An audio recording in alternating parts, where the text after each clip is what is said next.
नमस्कार, 20 मिनट 20 खबर में आपका बहुत बहुत स्वागत है। आपके साथ मैं हूं स्वप्निल। अगले 20 मिनट में आपको राजस्थान की 20 अहम खबरों से रूबरू कराएंगे। तो चलिए शुरू करते हैं 20 मिनट में 20 खबरों का सिलसिला। तस्वीरें कोचिंग सिटी कोटा की है। संजय नगर में बदमाशों ने जमकर उत्पात मचाया। बदमाशों ने महिला के साथ मारपीट और पत्थरबाजी की। हंगामा, उत्पात और पत्थरबाजी का वीडियो अब सोशल मीडिया पर वायरल है। पीड़ित रेशमा और उनके परिजनों ने आरोप लगाया कि बदमाशों ने केबिन को पलट दिया और केबिन में रखे करीब 60 से 70 हजार के सामान लूट ले गए। साथ ही 1 लाख से ज्यादा की संपत्ति को नुकसान पहुंचाकर केबिन को आग लगाने की कोशिश की। फिलहाल विज्ञान नगर थाना पुलिस पूरे मामले की जांच कर रही है। मेरे पास से 19 तारीख को कॉल आया। ग्राम सेवक है, कोई नाम बता रहा था मांगेराम। उसने बार बार मेरे पास कॉल किया, बदतमीजी से बातें की। मैंने बार बार मना किया, भाई मेरे पास कॉल ना कर, पर वो माना नहीं। फोन पर अश्लील बातें कर 1 माह से महिला को परेशान करने का मामला सामने आया है। सादुलपुर तहसील की इस विवाहिता को बार बार फोन आ रहा था। महिला फोन करने के लिए मना कर रही थी, लेकिन सामने वाला सुनने को तैयार नहीं था। बार बार बस महिला से मिलने की जिद कर रहा था। इंडीसेंट प्रपोजल से परेशान महिला ने 21 अप्रैल को आरोपी मांगेराम के खिलाफ पुलिस में रिपोर्ट दर्ज करा दी, लेकिन पुलिस ने अब तक आरोपी के खिलाफ कोई कार्रवाई नहीं की। परेशान महिला ने अब चूरू के एडिशनल एसपी से इंसाफ की गुहार लगाई है। धमकी देने लगा, भी क्या करवा देगी तू पुलिस वालों से। फिर धमकी बार बार देता रहा। फिर हम सीआई को एफआईआर दर्ज करवाई वहाँ। फिर हमारी 21 तारीख को करवाई थी, जिसके बाद में हमारी कोई कार्रवाई नहीं हुई। पुलिस भर्ती परीक्षा में शामिल होने आए युवाओं के लिए सरकार ने भले ही रोडवेज बस में मुफ्त बस यात्रा का ऐलान किया था, लेकिन झुंझुनू के नवलगढ़ का एक वीडियो इस दावे की पोल खोल रहा है। रोडवेज की इस बस में टिकट देकर अभ्यर्थियों से किराया वसूली का वीडियो सामने आया है। चौंकाने वाली बात यह है कि विरोध करने पर वीडियो में कंडक्टर सफाई दे रहा है कि वो अकेले थोड़ी ही चोरी कर रहा है, पूरी सरकार पैसा खा रही है। ये वीडियो उसी बस में सफर कर रहे यात्री ने बनाया है, जो सीकर से नवलगढ़ आ रहा था। इस वीडियो में कंडक्टर कहता हुआ दिखाई दे रहा है कि मैं अकेला ही थोड़ी चोरी कर रहा हूँ, दुनिया चोरी कर रही है, सरकार खाने में लग रही है, तू वीडियो बनाकर क्या करेगा। इस पर यात्री कहता है गलत तो गलत है। वीडियो में यात्री बता रहे हैं कैसे सबसे किराया लेकर उन्हें फ्री यात्रा का टिकट थमाया गया है। ये बस हनुमानगढ़ बस डिपो की बताई जा रही है।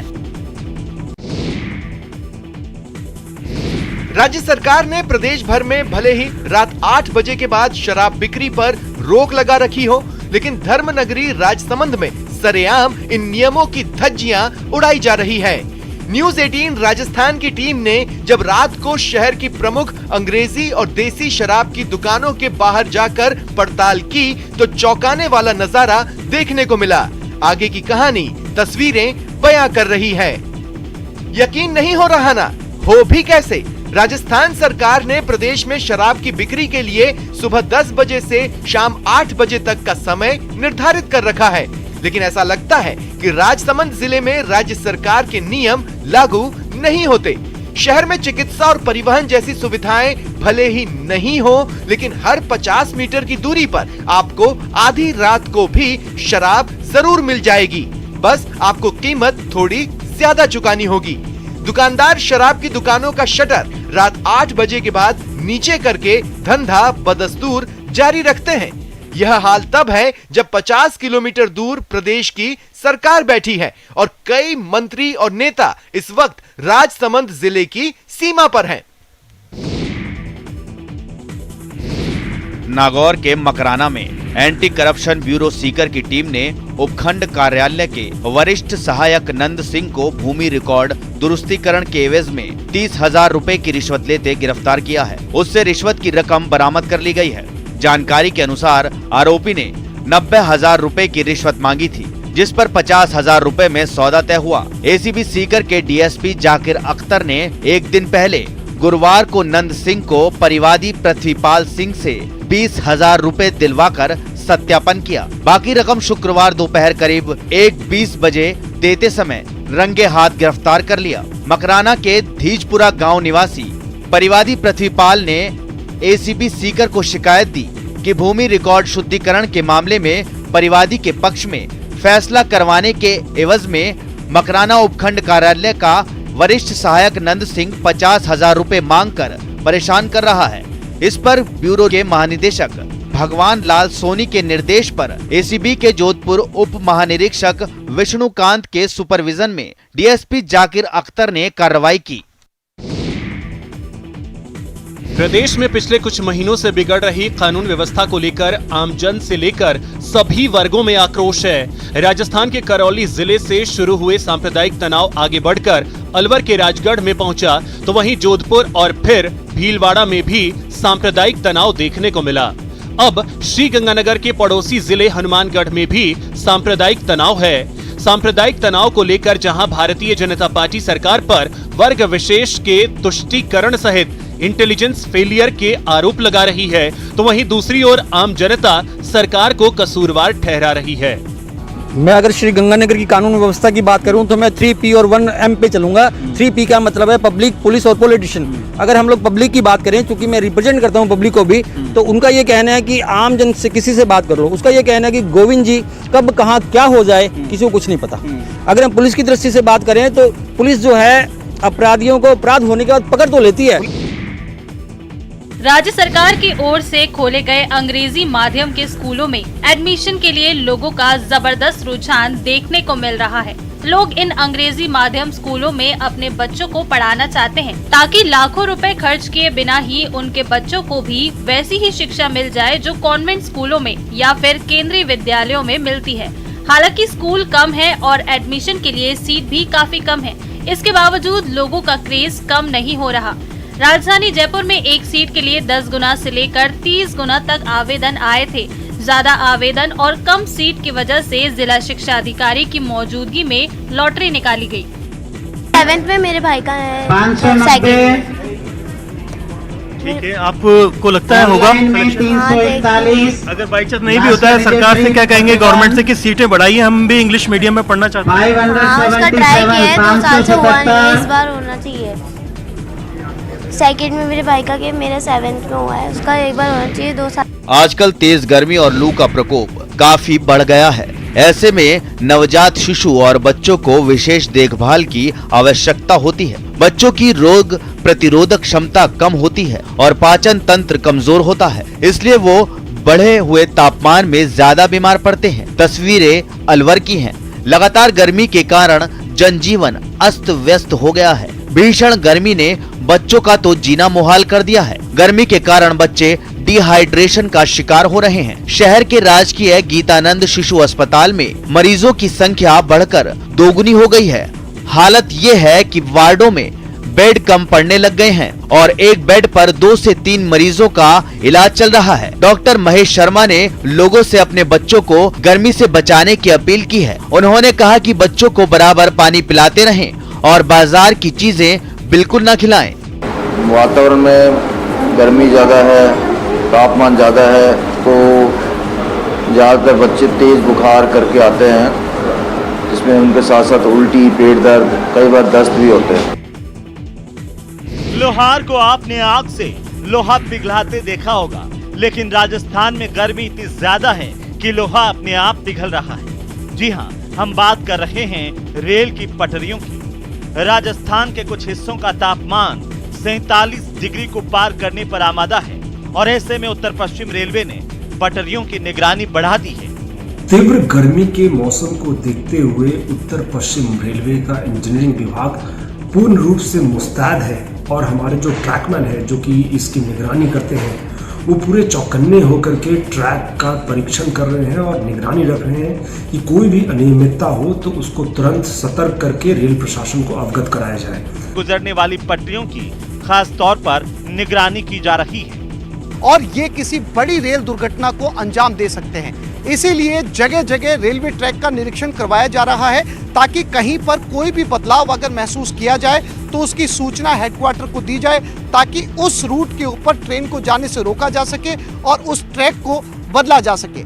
कैमरामैन मान सिंह के साथ आसिफ खान, न्यूज़ 18। पूरा प्रदेश भीषण गर्मी की चपेट में है। गर्म हवा के थपेड़ों से हर कोई हलकान है। तापमान 46 डिग्री से अधिक चल रहा है। नौबत यहां तक आ गई है कि जीव जंतु भी दम तोड़ने लगे हैं। डूंगरपुर में तेज धूप और लू से झुलसकर चमगादड़ों की मौत होने लगी है। शहर के राजकीय पुस्तकालय के पास पेड़ों पर बसेरा डालने वाले करीब 300 चमगादड़ों की गर्मी से मौत हो चुकी है। चमगादड़ों के शव सड़ने से संक्रमण फैलने की आशंका भी बनी हुई है। गर्मी के कारण हो रही है। दिन भर तेज गर्मी आती है, लू लगती है। 45-46 का तापमान चल रहा है अभी, तो इसकी वजह से क्या है, बहुत ही चमगादड़ बड़ पे बैठते हैं सारा दिन, और जैसे जैसे गर्मी बढ़ती जाती है मर मर के नीचे गिर रहे हैं, रोड पे गिर रहे हैं। बदबू भयंकर आती है। सामने क्या हुआ है पानी पीने का, ठंडे पानी पीने का, लेकिन आप पानी नहीं पी सकते वहाँ।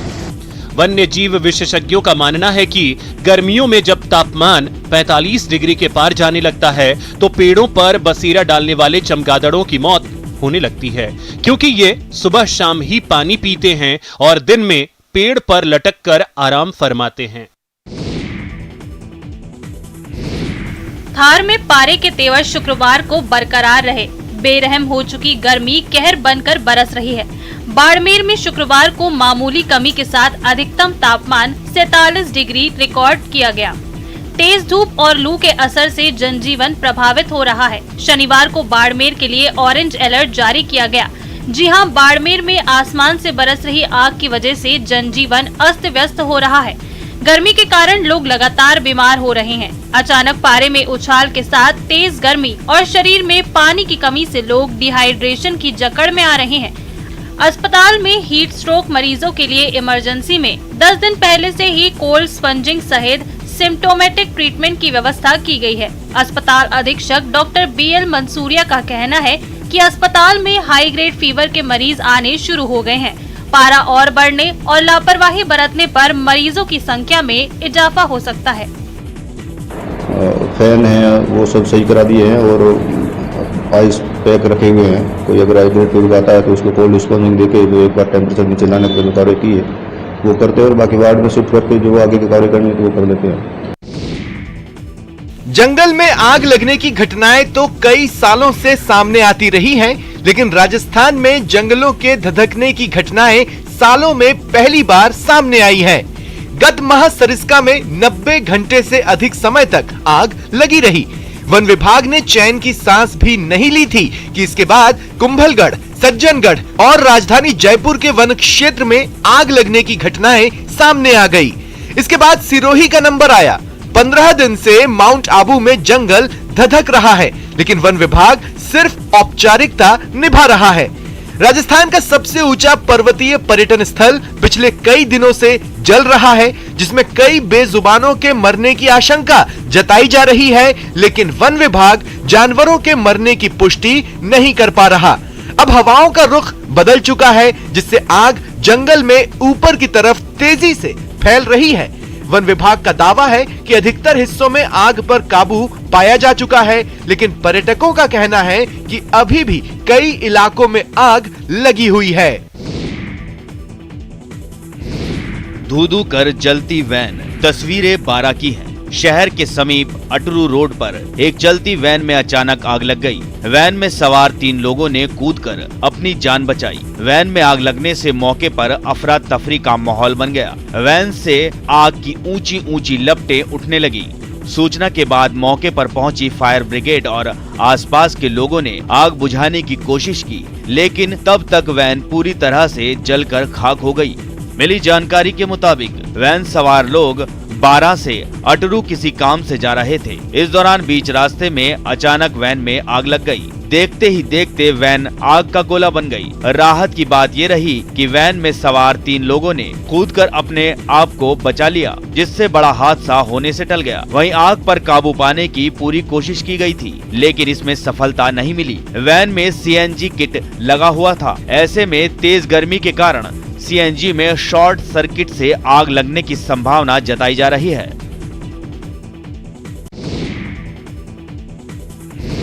आसमान से बरसते आग के अंगारे, बेबस किसान और झुलसती फसल, यह हालात हैं झुंझुनू जिले के पिछले कुछ दिनों से लगातार बढ़ रहे तापमान ने किसानों की चिंता बढ़ा दी है। इस झुलसती गर्मी में सब्जी की फसल बुरी तरह से झुलस रही है। बेबस किसान अपनी आंखों के सामने अपनी मेहनत को झुलसता हुआ देख रहा है। इस भीषण गर्मी की मार से जमीन में प्याज की फसल गलने लगी है। वहीं तरबूज, ककड़ी, लौकी, गाजर की फसल को अधिक नुकसान हुआ है। गर्म हवाओं के कारण कई दिनों से लू का प्रकोप बढ़ता जा रहा है। सूर्योदय के साथ ही गर्मी अपने तेवर दिखाने शुरू कर देती है, जो शाम ढलने तक जारी रहती है। प्रतापपुरा निवासी किसान योगेश और संजय ने बताया कि लगातार बढ़ रही गर्मी से खेत में सब्जी की फसल चौपट हो गई। इस बार सोचा था अच्छी फसल होगी, मगर गर्मी ने तमाम उम्मीदों को खत्म कर दिया। बिजली कटौती के साथ सिंचाई करके भी फसलों को नहीं बचाया जा सकता। अगर आप गर्मियों की छुट्टी मनाने कहीं जाने की सोच रहे हैं तो माउंट आबू का समर फेस्टिवल आपके लिए बेहतरीन ऑप्शन हो सकता है। यहाँ आपको सांस्कृतिक कार्यक्रम से लेकर आतिशबाजी, स्केटिंग समेत कई फन एक्टिविटीज का मजा उठाने का मौका मिलेगा। जी हाँ, राजस्थान के एकमात्र हिल स्टेशन माउंट आबू में समर फेस्टिवल परवान पकड़ चुका है। 3 दिवसीय समर फेस्टिवल को लेकर पर्यटकों में रोमांच देखने को मिल रहा है। राजस्थान की संस्कृति से ओतप्रोत यह समारोह आकर्षण का केंद्र बना हुआ है। राजस्थान की सबसे ऊंची पर्वत नगरी माउंट आबू में ग्रीष्मकालीन समारोह का आयोजन हो रहा है, जिसमें कई राज्यों के कलाकार प्रस्तुति दे रहे हैं। वहीं इस समारोह में भारत के कई राज्यों से पर्यटक भी आ रहे हैं। समारोह में झांकियां और मारवाड़ी नृत्य आकर्षण का केंद्र बने हुए हैं। माउंट आबू में आयोजित समर फेस्टिवल लोक और शास्त्रीय संगीत का पर्व है। यह राजस्थान के आदिवासी जीवन और संस्कृति की झलक देता है। जिसे लाड प्यार से पाल कर बड़ा किया हो, उसे एक झटके में कैसे विदा किया जा सकता है। इसीलिए पोखरण के धूलिया गांव में एक हिरण के बच्चे को लोहावट स्थित रेस्क्यू सेंटर भेजने के पहले रात्रि जागरण का आयोजन कराया गया, सामूहिक भोजन कराया गया। गौरतलब है कि सनावड़ा गांव के पास करीब 9 माह पहले एक मादा हिरण ने एक शावक को जन्म दिया था। जन्म देने के 15 दिन बाद मादा हिरण को कुत्तों ने हमला कर मौत के घाट उतार दिया था, जिसके बाद शिव सुभाग हिरण के बच्चे को बचाने के लिए उसे लेकर अपने घर लाए और उसे अपने बच्चे की तरह पाला। हिरण का शावक अब 9 माह का हो चुका है। शिव सुभाग के परिवार ने हिरण के बच्चे को लॉरेंस नाम दिया था। समय समय पर दूध पानी देने वाले परिवारजनों से हिरण के बच्चे को इतना लगाव हो गया है कि पूरे दिन वह परिवार के इर्द गिर्द ही रहता है। थोड़ा दूर चले जाने पर जैसे ही मौजूद परिवार उसके नाम से उसे पुकारते हैं, वो फौरन दौड़ते हुए उनके पास चला आता है। इंसान और जानवरों के बीच पारिवारिक रिश्ते की यह बात इसलिए खास है कि वन्य प्राणियों में हिरण एक ऐसा जानवर है जो इंसानों के पास आना तो दूर, आहट सुनते भी भाग जाता है। ब्राजील में आयोजित डेफ ओलंपिक में एक साथ 2 स्वर्ण और 1 कांस्य पदक जीतकर देश और प्रदेश का नाम रोशन करने वाले बैडमिंटन खिलाड़ी अभिनव शर्मा का जयपुर एयरपोर्ट पर जोरदार स्वागत किया गया। ब्राजील से एक बार में ही 3 पदक जीतने पर अभिनव शर्मा के लिए लोगों ने पलक पावड़े बिछा रखे थे। एयरपोर्ट पर ढोल नगाड़ों के साथ फूल माला पहनाकर अभिनव का स्वागत किया गया। एयरपोर्ट पर स्वागत करने पहुंचे परिजनों की आंखों में खुशी के आंसू छलकने लगे। अभिनव शर्मा ना तो बोल सकते हैं और ना ही सुन सकते हैं।